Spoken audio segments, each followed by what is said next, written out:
오늘의 주요 뉴스입니다. 전북에서 코로나19 확진자 20명이 추가로 발생했습니다. 전주 유흥업소 관련 4명이 연쇄 감염돼 누적 확진자는 35명으로 늘었습니다. 제14호 태풍 찬투의 영향으로 전북 지역에 강풍을 동반한 많은 비가 예보됐습니다. 금요일까지 최대 60mm의 비가 내릴 전망입니다. 장애인 폭행과 횡령 등의 의혹을 받는 장투의 장애인 복지시설 이사장에게 실형이 선고됐습니다. 같은 혐의로 기소된 원장 B씨도 징역 1년에 집행유예 2년을 선고받았습니다. 추석을 앞두고 거리 곳곳이 불법 현수막으로 몸살을 앓고 있습니다. 전북은 태풍 찬투의 영향을 받을 것으로 전망돼 사고 우려가 나오고 있습니다.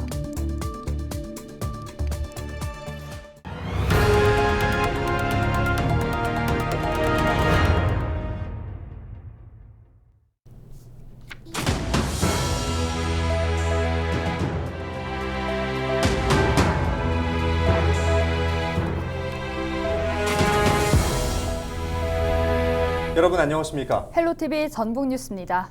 전북에서 코로나19 확진자 20명이 추가로 발생했습니다. 16일 아침 7시 기준 코로나19 확진자는 전주 10명, 군산 5명, 익산과 완주 각 2명, 남원 1명입니다.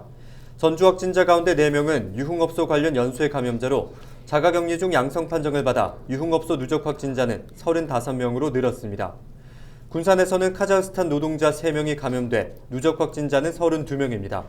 익산 2명은 자가격리 중 확진됐고 완주 2명은 감염 경로가 확인되지 않았습니다. 제14호 태풍 찬투의 영향으로 전북 지역에 많은 비와 강풍이 예보됐습니다. 전북에는 16일 오후부터 비가 내리기 시작해 다음 날까지 최대 60mm의 비가 내릴 전망입니다. 바람은 초속 14m 정도로 불고 일부 지역은 최대 초속 25m의 강풍이 불 것으로 예상됩니다. 서해 남부 앞바다의 물결은 0.5에서 4m, 먼바다는 1에서 6m로 일겠습니다. 추석을 앞둔 요즘 거리 곳곳이 불법 현수막으로 몸살을 앓고 있습니다. 그런데 정작 단속을 하거나 모범을 보여야 할 관공서나 정치인들이 명절 인사 명목으로 버젓이 게시하고 있는데요. 전북도 태풍 찬투의 영향을 받을 것으로 전망되는 가운데 혹시 사고라도 나지 않을까 걱정됩니다. 정명기 기자가 보도합니다. 차량 통행이 잦은 정읍의 한 교차로입니다. 지방선거 입지자들의 명절 인사를 담은 현수막이 즐비합니다. 현직 의원도 자신의 얼굴이나 이름, 정당 알리기에 가세했습니다. 자기 이름 날리려고 다 갖다 저렇게 걸어놓은 거예요. 혹시 지나가다가 저기 떨어져가지고 사람이 앵기면 어찌게 돼요. 큰 사고 나지. 심지어 법으로 정해진 게시대 옆에 보란 듯이 내건 관공서도 있습니다. 정작 단속을 하거나 모범을 보여야 할 지자체와 유력 인사들이 법을 어기고 있는 겁니다. 불법인데 광고 쪽 하시는 분들한테는 스페셜이나 횡령보도 인적적으로 우리가 무조건 정비를 한다. 홍보를 대응 상태고요. 그래가지고 지금 열심히 정비를 하고 있고. 적극적으로 단속과 정비에 나선 지자체도 있습니다. 태풍 찬투의 영향으로 비바람이 예고됐기 때문입니다. 현수막이 강풍에 떨어져 나갈 경우 사람이나 차량을 덮쳐 큰 사고를 불러올 수 있습니다. 실제 지난 14일 도내에서는 현수막이 걸린 가로등이 강풍에 쓰러지는 피해가 나기도 했습니다. 남원시는 이번 태풍 찬투의 강풍 피해를 선제적으로 예방하기 위해 지정 게시대 외에 개첨된 명절 인사 현수막 등을 긴급하게 정비하고 있습니다. 거리 곳곳에 관행적으로 난립하는 정치인과 정당, 공공기관 등의 불법 현수막들. 과연 이중적인 잣대가 아닌지 시민들은 묻고 있습니다. 헬로티비 뉴스 정명기입니다. 장애인 폭행과 횡령 등의 의혹을 받는 장쇠한 장애인 복지시설 이사장에게 실형이 선고됐습니다. 전주지법 남원지원 제1형사부는 장애인 복지법 위반과 공동상해 등의 혐의로 기소된 70살 A씨에게 징역 2년을 선고했습니다. 같은 혐의로 기소된 원장 B씨는 징역 1년에 집행유예 2년을 선고받았습니다. A씨 등은 지난 2016년 5월부터 장애인들을 폭행, 성추행하고 장애인 명의로 지급된 생계급여 8,600여만 원을 유용한 혐의로 기소됐습니다. 전북에서 음주운전 교통사고가 가장 자주 발생하는 곳은 전주시로 나타났습니다. 한병도 의원이 경찰청에서 받은 자료를 보면 지난 5년 동안 전주시 9곳에서 음주운전 교통사고 197건이 발생해 7명이 숨지고 376명이 다쳤습니다. 특히 전북도청 앞 효자다리 부근에서 음주운전 교통사고 29건이 발생해 2명이 사망하고 54명이 부상을 입었습니다. 전국에서는 경기도 수원시 인계동에서 음주운전 교통사고가 75건이 발생해 가장 많았습니다.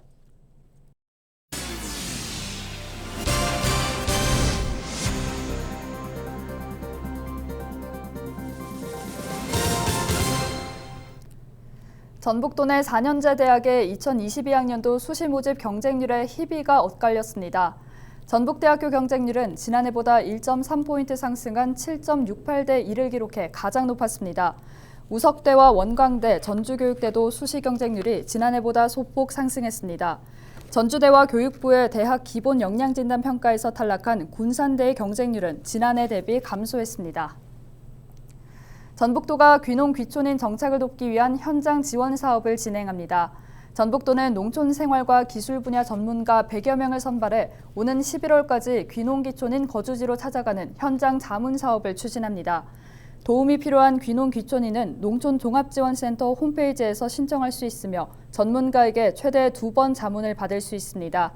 지난해 말 기준 전북 귀농 귀촌인은 2만 500여 명으로 전년 대비 6% 증가했습니다. 전북도가 추석 연휴를 맞아 전북 천리길 방문을 권장했습니다. 전북도가 정도 1000년을 맞아 조성한 전북 천리길은 14개 시군의 44개 노선으로 전체 길이는 405km에 달합니다.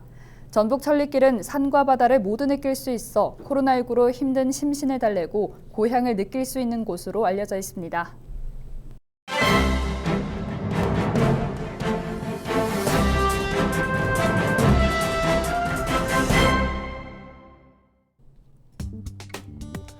전북농협이 지역농축협의 지속성장을 위해 건전여신과 불법대출 근절을 최우선 가치로 삼기로 했다는 기사입니다.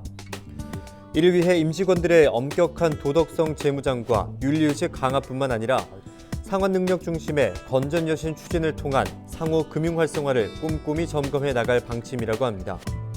전북농협은 지역농축협 상임이사, 전무 100여 명이 참석한 가운데 전북농협 건전여신 추진 결의대회를 열었다고 하는데요. 이번 결의대회는 최근 불거진 부실대출 관련 조직의 자정 능력을 제고하고 임직원의 엄격한 도덕성을 재무장하고자 개최됐다고 합니다. 이날 정재호 본부장은 그동안 관행적으로 이어졌던 불법 대출을 뿌리 뽑고 근래 불거진 불미스러운 사건으로 임직원들의 윤리 확립이 필요하다는 생각에 이번 결의대회를 마련했다며 앞으로 임직원 윤리 강령과 행동 강력을 엄격히 준수해 정직하고 공정한 자세로 업무를 처리해달라고 당부했다고 합니다. 전북도민일보는 전북농협이 농축협의 공동대출과 기업대출 추진 시 유의사항을 강도 있게 지도하고 건전여신 추진을 위해 임직원 역량 강화 교육을 지속적으로 확대해 나갈 계획이라고 전했습니다. 지금까지 신문브리핑이었습니다. 정읍시립박물관은 지난 3월부터 현재까지 6명의 기증자로부터 181점의 유물을 기증받았다고 전했습니다. 기증받은 유물은 정읍 출생의 화가인 토림 김종현 선생의 그림과 우암 송시열 선생의 유배 관련 자료, 정읍의 행정역사 기록과 무형문화재 음반 등입니다. 유증 기증자에게는 박물관 특별행사 초청과 박물관 명예전당에 명패를 게시하는 등 혜택이 주어집니다. 기증해 주신 소중한 유물은 기증자의 높은 뜻을 받들어 연구와 전시를 통해 그 가치를 드러낼 수 있도록 널리 활용할 예정입니다. 김제시가 청년 일자리 지원 사업에 참여할 기업을 모집합니다. 이번 일자리 지원 사업은 청년에게 지역 내 일자리 50개를 제공하고 기업에는 인력 확보 기회를 주기 위해 진행됩니다. 기업에는 인건비로 1인당 최대 월 160만 원을 2년간 지원하고 청년에게는 1인당 최대 월 30만 원을 지원합니다. 신청은 오는 28일까지 청년지원시설인 김제청년공간이다 방문과 홈페이지를 통해 가능합니다. 순창군 반월리와 봉덕리를 연결하는 교량 복흥교 공사가 마무리됐습니다. 순창군은 국비 9억 원을 들여 최근 2년간의 복흥교 재가설 공사를 마무리하고 준공식을 열었습니다. 복흥교는 많은 비가 내리면 홍수 피해를 걱정하는 주민들의 의견을 반영해 공사가 시작됐습니다. 1970년대 새마을 사업 당시 설치된 복흥교는 그동안 노후화되면서 안전등급 D를 받는 등 안전에 대한 우려가 컸습니다. 고창 군민의 코로나19 백신 1차 접종률이 80%를 돌파했습니다. 고창군은 지난 14일 기준 군민의 80.1%에 달하는 43,674명이 1차 접종을 완료했다고 밝혔습니다. 2차까지 접종을 마친 군민은 3만여 명을 넘어 57%로 집계됐습니다. 고창군은 인터넷 예약이 어려운 어르신을 위해 예약 콜센터를 운영하고 차량을 지원해 접종률을 높였다고 설명했습니다. 부안군이 부안 영상 테마파크 시설 보강을 위해 정부로부터 특별 교부세 10억 원을 확보했습니다. 이번 특교세는 한류 문화체험 프로그램인 K-팝 커버댄스와 가상현실 체험, 전통음악과 같은 한류 문화를 전 세계 청소년이 체험할 수 있는 시설 보강에 활용됩니다. 부안 영상 테마파크는 2023년에 열리는 세계 스카우트 잼버리 과정활동장으로 운영될 예정입니다. 임실군이 추석 연휴를 맞아 옥정호 주변 불법 행위를 단속합니다. 임실군은 연휴 기간 옥정호에서 낚시를 하거나 쓰레기를 버리는 등 불법 행위가 늘 것으로 보고 단속반을 편성해 감시하기로 했습니다. 옥정호는 섬진강 다목적댐을 만들며 생긴 인공호수로 농업용수와 식수원으로 사용됩니다. 다양한 폐기물로 만든 예술작품 전시회가 남원에서 열립니다. 설치미술 활동을 벌이고 있는 아프리카 창작소는 오는 29일까지 지리산 허브밸리와 오해브데이 호텔에서 환경을 주제로 한 지리산 환생전을 개최합니다. 이번 행사에는 타이어와 책상 등 폐기물 30여 점으로 만든 작품이 전시되며 지구와 환경의 소중함을 일깨우는 자리가 될 것입니다. 이상으로 뉴스를 마칩니다. 함께해 주신 여러분 고맙습니다.